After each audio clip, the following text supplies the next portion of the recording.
Pemirsa, manfaat puasa telah terbukti secara ilmiah.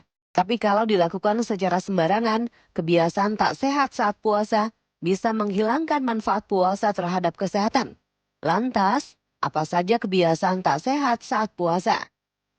Pertama, melewatkan sahur. Selama berpuasa, kita tidak akan mengonsumsi makanan dan minuman apapun dalam jangka waktu tertentu. Oleh sebab itu, sangat dianjurkan untuk sahur agar tubuh mendapatkan nutrisi yang cukup untuk berpuasa. Kedua, langsung tidur setelah sahur. Jumlah oksigen di dalam otak akan berkurang dan makanan yang belum dicerna secara optimal akan berbalik dari lambung ke kerongkongan. Akibatnya rentan mengalami gangguan pencernaan dan penyakit seperti stroke, MAH, hingga refluks asam lambung atau GERD. Ketiga, makan terlalu banyak saat berbuka. Waktu ideal untuk makan besar saat puasa adalah selepas melaksanakan sholat tarawih, sedangkan saat berbuka tiba. Cukup mengonsumsi makanan ringan yang bisa mengembalikan energi. Keempat, konsumsi makanan yang kurang sehat, seperti makanan berlemak, bergas, gorengan, dan terlalu manis, karena bisa berdampak buruk untuk kesehatan. Kelima, minum minuman berkafein. Ini karena kafein yang dikonsumsi bisa menimbulkan efek diuretin, yaitu efek yang bisa memicu keinginan buang air kecil dan membuat cepat haus. Kafein bisa mengiritasi dinding lambung dan meningkatkan produksi asam lambung. Halo pemirsa, masih di Hidup Sehat. Nah tadi kita sudah melihat tayangannya ya pemirsa, jangan diulangi lagi tuh kalau misalkan bulan Ramadan yang lalu masih sering melakukan kebiasaan-kebiasaan buruk. Nah kita kembali lagi ke pertanyaannya tadi ke dokter. Dokter, tadi sebenarnya boleh nggak sih dok penderita diabetes tuh berpuasa?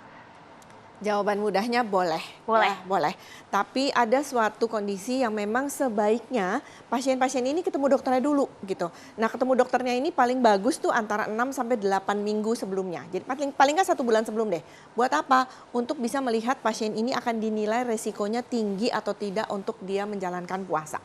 Resiko tinggi salah satunya tadi resiko tinggi untuk gula rendah atau resiko untuk gula tinggi. Nah itu kita nilai dulu tuh kira-kira sebulan sebelum. Jadi ada kategorinya. Yang ini resiko rendah, ini resiko sedang, yang ini resikonya tinggi. Kalau resikonya rendah, insya Allah aman berpuasa. Tapi kalau resikonya sedang, boleh puasa, tapi ada catatannya. Nah kalau resiko tinggi dari kami dokter, memang itu tidak menyarankan. Tapi ini kan hubungan manusia dengan Allah ya, dengan Tuhannya gitu. Jadi kalau mereka pengen puasa, ya oke boleh, tapi catatannya nanti ada panjang nih dari dokternya. Agak panjang catatan dokternya ya. Iya gitu, jadi ada pesan-pesannya. Makanya wajib sekali para penyandang diabetes ini untuk ketemu dokternya dulu paling tidak 1 bulan sebelum untuk bisa mengetahui apa sih yang harus dimodifikasi gitu. Jadi harus disiplin ya dok. Betul. Nah ini dok berkaitan dengan resiko tadi. Nah biasanya kalau orang mau buka puasa kan seneng banget sama yang manis-manis nih dok. Nah terutama gimana nih dok bagi para penderita diabetes? Boleh nggak sih dok mengkonsumsi yang manis-manis pas buka? Bisa nggak sih kalau misal pemanisnya itu diganti sama pemanis buatan?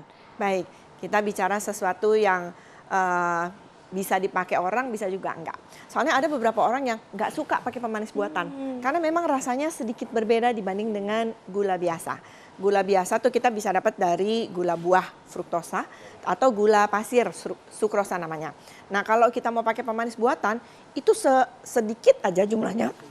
Itu rasa manisnya berkali-kali lipat dibanding gula. Jadi memang rasanya sedikit berbeda. Tapi kalau ditanya boleh apa enggak pakai pemanis buatan? Boleh gitu. Hanya dengan jumlah sedikit dia akan mendapatkan manis yang berkali-kali lipat dibanding dengan gula biasa gitu. Kalaupun mau pakai ada batasnya tentu gitu. Tapi jangan khawatir, suka pada takut nih. Jadi boleh nggak minum 1 saset, 2 saset gitu ya. Jadi yang banyak dijual itu biasanya mengandung namanya aspartam. Aspartam ini maksimalnya itu kira-kira 50 mg per kilogram berat badan atau kalau yang di saset-saset yang banyak dijual itu berarti sehari bisa sampai 50 sampai 75 saset. Jadi banyak sih gitu ya. Tapi 1 saset aja udah manis banget gitu ya. Jadi kayaknya nggak bakal lah orang sampai pakai konsumsi sebanyak itu. Tapi sebenarnya batas maksimalnya cukup lebar gitu ya dari batas aman yang ditentukan oleh ahli gizi gitu. Oke dokter, tadi kan pemanis buatan nih, tapi kan kita waktu buka puasa pasti pengen juga makan goreng-gorengan. Iya. Nah nih fakta mitos berikutnya dokter, katanya bagi penderita diabetes mengkonsumsi gorengan dapat menimbun lemak sehingga dapat meningkatkan resiko gula darah semakin tinggi. Apakah itu benar dok, fakta atau mitos? Fakta. Mantap. Jadi pada pasien-pasien diabetes itu yang baru terkena diabetes sering sekali bilang, kenapa saya diabetes ya? Padahal saya nggak suka manis loh, gitu ya. Suka tuh begitu tuh, tapi dia makannya tadi Gorengan. gitu ya. Terus makan roti gitu ya. Yang semua itu seperti tadi Mbak Zizi bilang bahwa dia tuh membuat orang terjadi penimbunan lemak. Nah lemak ini nantinya ujungnya akan dirubah menjadi gula juga gitu loh. Jadi jangan salah, orang nggak suka manis, nggak suka kecap gitu ngomongnya ya gitu. Tapi kok dia diabetes? Karena dia makan makanan yang goreng-gorengnya banyak. Membuat dia jadi lebih gemuk, di mana dengan orang gemuk akan menjadi lebih mudah terjadi suatu proses yang membuat dia menjadi kemungkinan diabetesnya menjadi lebih besar. Jadi catat, bukan hanya manis-manis yang membuat orang menjadi diabetes. Kalau Gorengan misalkan, juga ya, Dok, ya? betul. Iya, Kalau kebetulan misalkan nih Zizi mau nanya tuh, Dok. Aku kepo banget dokter karena kan kita udah sehari lagi ya dokter Iya, ya. iya, Kan betul. kata dokter tadi masih sebulan sebelumnya. Iya. Kalau misalkan nasi putih gimana dokter? Kan tadi gorengan nggak boleh. Nasi Iya. putih gimana dokter? Ya ini juga terima kasih ditanya ya, karena sering sekali pasien-pasien saya mengatakan, padahal saya udah gak makan nasi loh dok gitu. Lagi-lagi bukan itu masalahnya gitu. Nasi putih itu boleh, tapi tadi ada contoh ya, ada contoh nasi merah. Nasi merah. Jadi gimana dong makan nasi putih apa nasi merah, apa nasi hitam itu juga ada ya gitu. Mau kalau buat saya selalu jawab mau nasi putih boleh, merah boleh, hitam boleh. Intinya adalah jumlahnya kalorinya pas nggak untuk ukuran tubuh Anda. Jadi kalau makan nasi putih memang kadar gulanya lebih besar. Kalorinya juga sedikit lebih besar dibanding nasi merah. Jadi kalau makan nasi putih, makan dengan jumlah yang sama sama nasi merah, gulanya lebih banyak naiknya dibanding kalau dia makan nasi merah. Jadi kalau ditanya boleh apa enggak? Boleh, tapi jumlahnya jangan lebay gitu ya. Semuanya ada takarannya. Kalau pasien-pasien saya selalu nanya, boleh nggak makan ini? Saya jawabnya biasanya boleh gitu ya.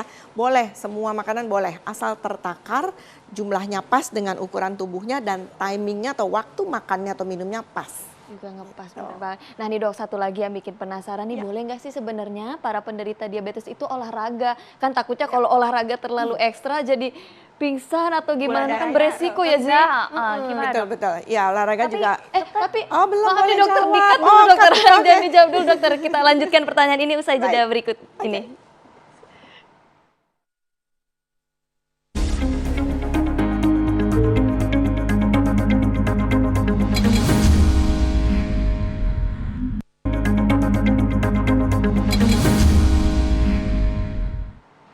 Pemirsa, kembali lagi di Hidup Sehat. Nah, kita akan lanjutin nih dok pertanyaan yang tadi ya kan. Nah, penderita diabetes boleh nggak sih dok olahraga? Jawabannya boleh. Boleh. Timing yang paling pas itu adalah sesaat sebelum buka atau setelah buka puasa gitu. Kalau kita sih enaknya kalau kita terawih itu udah olahraga. Jadi kalau nggak sempat olahraga beneran di gym atau di mana, terawih aja sekalian ibadah dapat juga kalori yang terbuang. Gitu. Oke dokter, nih terakhir dok, Ya. boleh dong dok di-share ke pemirsa tips pamungkas bagi penderita diabetes yang ingin berpuasa? Baik, terima kasih.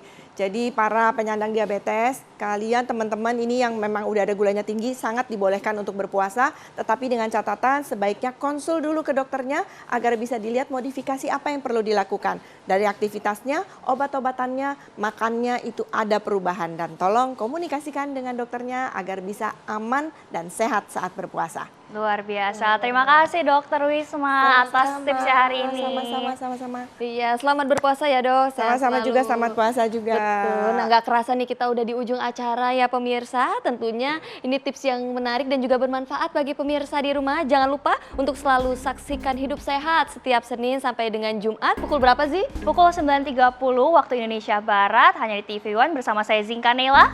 Syahda Yostiza dan terima kasih banyak untuk Dokter Wisma. Indonesia, Indonesia hidup sehat.